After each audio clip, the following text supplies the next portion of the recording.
سلام و عرض ادب خدمت تمام مردم شریف افغانستان و خدمت کسایی که این صدا و این ویدیو رو تماشا میکنند. السلام علیکم و رحمت الله و برکاته. دوستان عزیز و نهایت گرامی، در هفته اخیر ما شاهد جنگ بین افغانستان و پاکستان بودیم. عزیزان گرانقدر، وقتی که بحث جنگ علیه کشور افغانستان میشه، ما باید همگی یک صدا و متحد باشیم، همگی یک پارچه باشیم.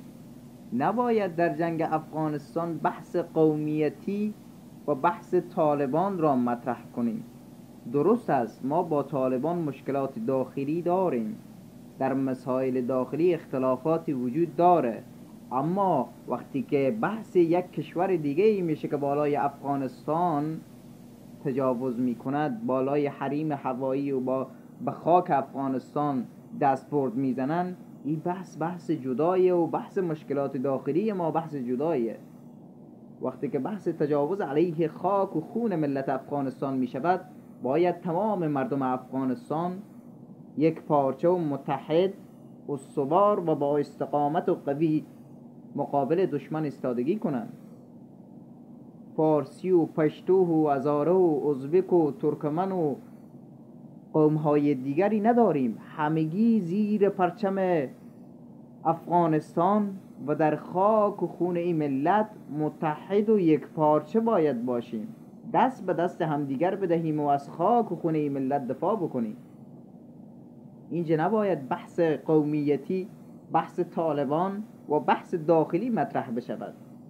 اینجا باید متحد بودن و یک پارچگی بودن من و استواری و استقامت و شهامت و مردانگی افغانیت ما به پاکستانی ها نشان داده بشود و در مقابلشان ایستادگی باید صورت بگیرد.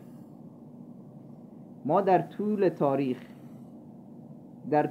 تاریخ این برای کل جهانیان معلوم و مشخص است که به افغانستان دولت‌های بزرگی خواستن تجاوز بکنن و این خاک و خونه ملت را تصرف بکنن، مثل ارتش سرخ شوروی، مثل بریتانیایی ها، مثل آمریکایی های سگ‌صفت که 20 سال در تلاش بودن که این ملت را به خاک و خون بکشن، اما شکست خوردن. افغانستان قبرستان قدرت های بزرگ هست و این پاکستانی ها چه فکر کردن که میتوانن افغانستان رو تصرف کنن، میتوانن بالای افغانهای ما قلدری بکنن؟ نه، با والله قسم این یک زهی خیال باطل است. افغانستان کشوری نیست و ملت افغانستان مردمی نیست که زیر تجاوز شما سر خم بکنن. با والله قسم با بیل و کلنگ هم که بشود از خاک و خون این ملت دفاع می شود، حتی با دست خالی و پای پیاده از ملت خود دفاع می کنیم. و هر کسی که از افغانستان دفاع بکند، چه دولتی جمهوری اسلامی باشد، چه جبهه مقاومت باشد و چه طالبان باشد که امارت اسلامی باشد، ما دوستشان داریم و جان خود را فدای این ملت و فدای او امارت می کنیم.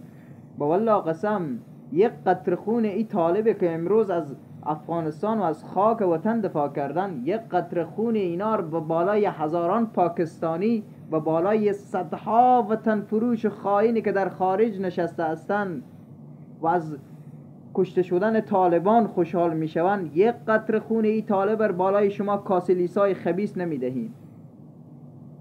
زنده باد او کسی که از وطن دفاع میکند، نه او کثافت ها و آشغال هایی که از این وطن فرار کردن و ملت را به خاک و خون کشیدن و دارایی این ملت را به تاراج بردن. لعنت الله و رسول الله بر شما باد.